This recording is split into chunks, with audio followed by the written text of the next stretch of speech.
Hey everybody, got some good progress to report. I'm actually able to get the transmitter to work correctly. You'll see I've replaced L1 there. I've rewired this entire section and I've rewired this entire section. And it works well, but I still have a problem that I need your help with. So I'm going to demonstrate what the issue is, but before I do, I'll just briefly cover it with you. I've completely isolated the tuning cap up here. I remember I told you I was going to use nylon screws. You can probably see them down in there. I've completely made sure that it's isolated. It's definitely isolated. I've also removed all of the B- connections, the B- rail, and redid them. I did a continuity test for everything. There's no way that B- is connected to this chassis. Okay, I'm going to leave you with that. From a meter perspective, I've got one measuring DC, one measuring AC. Both of the negatives are on the B- rail, and the positive side is on the chassis. There's one there, and there's the other there. So I'm going to power this thing up, and I'm going to show you what it is. Remember, this is AC, this is DC. Let's see what happens.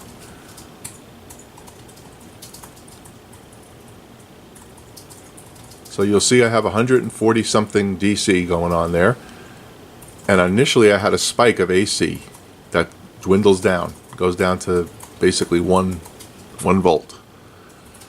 You'll also see that my B minus,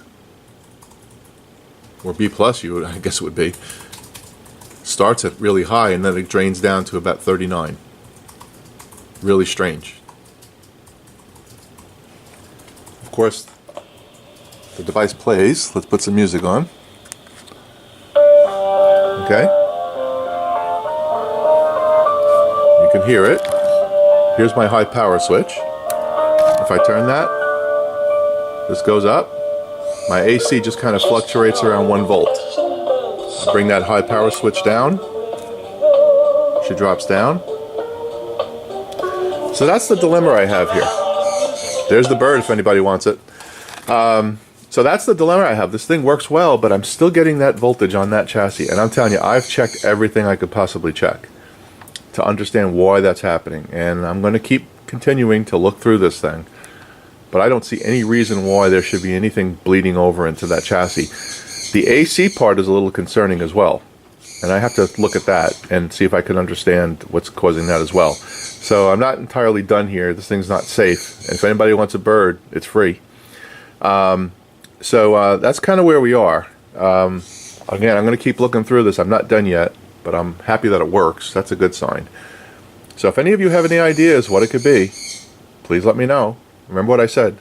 I've completely redid all the B- connections.